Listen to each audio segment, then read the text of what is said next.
এই প্রথমবারের মতন ডক্টর মোহাম্মদ ইউনুস এমন এক অ্যাকশনের ঘোষণা দিয়েছেন, যে অ্যাকশনে আমার ধারণা 80% ক্ষতিগ্রস্ত হবে বিএনপি, আর 20% আওয়ামী লীগ সহ বাকি দলগুলো। জামাত এই ক্ষেত্রে আউট অফ এই ক্ষতির হয়তোবা বাহিরে থাকবে, কারণ প্রেক্ষাপট, তথ্য, উপাত্ত এগুলোই বলছে। সরকারের পরিবর্তন হয়েছে, ফেসিবাদ থেকে বাংলাদেশের মানুষ মুক্তি পেয়েছে, কিন্তু চাঁদাবাজি, লুটপাট, ছিনতাই, ডাকাতি, চুরি, অপহরণ এত পরিমাণ বৃদ্ধি পেয়েছে গত 6 মাসে, যে সাধারণ মানুষ ভাবছে আগেই তো ভালো ছিলাম। তো এই যে সাধারণ মানুষ ভাবছে আগেই তো ভালো ছিলাম, এই খবর কি ইউনূসের কাছে যায় না? যায়।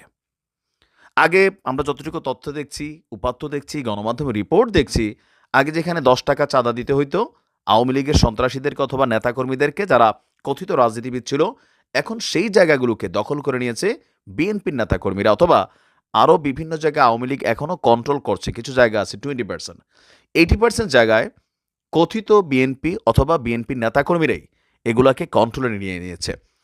আমজনতার মুক্তি তাহলে কিসে হইছে? একদল গেছে, আরেক দল খাচ্ছে। এই জায়গাগুলোর কথাগুলা সারা বাংলাদেশে ঘুরছে।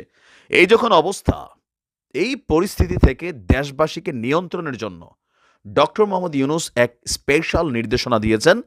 আর এই নির্দেশনা যদি পুলিশ অরিজিনালি বাস্তবায়ন করতে পারে, সেনাবাহিনী অরিজিনালি বাস্তবায়ন করতে পারে, তাহলে দেখবেন টোটাল এই খেলার মধ্যে 80% পুলিশের জালে, সেনাবাহিনীর জালে অভিযানে বিএনপি বা তাদের সমর্থিত বিভিন্ন যারা নেতাকর্মীরা আছেন, অথবা লোকাল যারা কথিত নেতারা আছেন, তারা কিন্তু গ্রেপ্তার হবেন। এখন ঘটনা কি? রমজান মাসে খাদ্য এবং নিত্য প্রয়োজনীয় যে পণ্য আছে, এগুলোর দামকে ব্যালেন্স রাখতে সরকার গতকালকে ডক্টর মোহাম্মদ ইউনুস এক বিশেষ অভিযানের নির্দেশ দিয়েছেন আইন শৃঙ্খলা বাহিনীকে। রাষ্ট্রীয় অতিথি ভবন যমুনায় নিরাপত্তা বাহিনীর শীর্ষ কর্মকর্তাদের সাথে একটা উচ্চ পর্যায়ের বৈঠক করেছেন ডক্টর ইউনুস। যে এই মুহূর্তে আসলে কেন, মানে সব কিছুর চালান ঠিক আছে, উৎপাদন ঠিক আছে, তারপরেও কেন মানে এই ইমব্যালেন্সড প্রাইস কোটেশন চলছে। তো রেজাল্ট কি? যে একটা পণ্য একটা কৃষকের ক্ষেত থেকে হয়তো 5 টাকায় কিনে আনছে কোনো একজন কোম্পানি এক্স। তো এক্স এই মালটা ওই লোকাল এরিয়া থেকে বের করতেই তার আবার 1 টাকা 2 টাকা দেওয়া লাগে লোকাল কোনো একজন সাদাবাজরে। এই মাল আইনা ঢাকা পর্যন্ত নিতে তার 5টা 7টা ঘাটে, কোথাও গাড়ির চান্দা, কোথাও জিবি চান্দা, কোথাও অমক চান্দা, আবার কোথাও কোথাও পুলিশের মধ্যেও কিছু কর্মকর্তারা আছেন যারা নিজেরাও এই চান্দাবাজি করেন। তো সব কিছু মিলাইয়া এই 5 টাকা কৃষকের ক্ষেত থেকে কিনা পণ্যটা অথবা পোর্ট থেকে খালাস করা পণ্যটা ভোক্তা, একদম আমি আপনি যারা আমরা খরচ করি তাদের কাছ পর্যন্ত আসতে ওই কোম্পানির খরচই হয়ে গেছে 12 টাকা। মাঝখানে 60 টাকা চাঁদা, 5 টাকা হচ্ছে কি আপনার তার ক্রয়। এখন এটার দাম কত? 12। তো সে কি একটু ব্যবসা করবে না? সে আইনা আবার মানে যারা হোলসেলার আছে, পাইকারি আছে, তাদেরকে দেবে, পাইকারিওয়ালারা খুচরাদেরকে দেবে। এই প্রসেসে আরও এটার দাম 5 টাকা বাড়বে, তার এটা যৌক্তিক। তাহলে 5 টাকার জিনিসটা 18 টাকা আমরা কিনছি।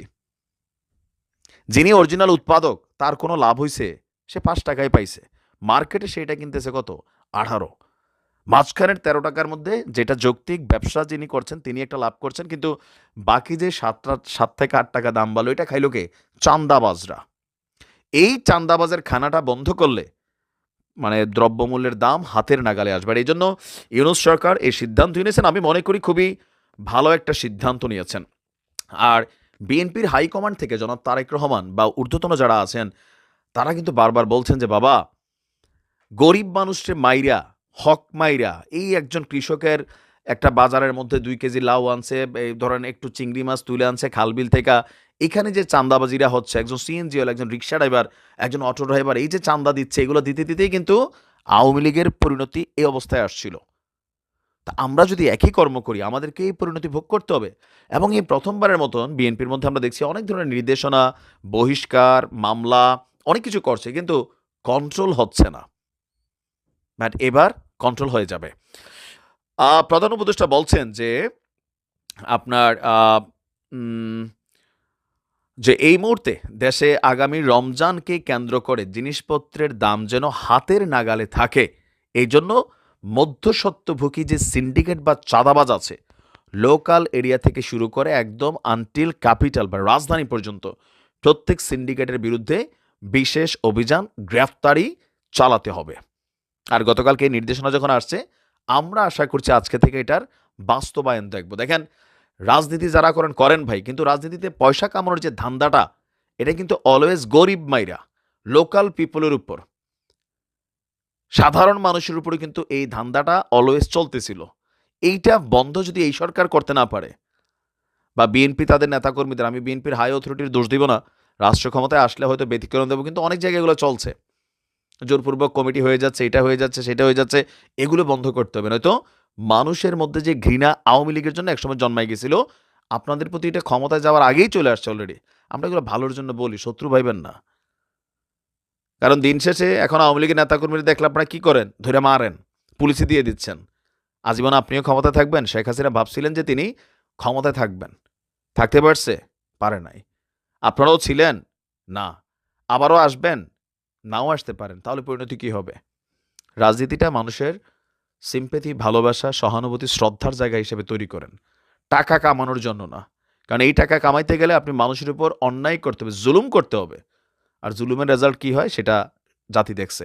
তো আমি মনে করি ডক্টর ইউনূসের এই সিদ্ধান্ত খুবই সময় উপযোগী, এবং থ্যাংক ইউ।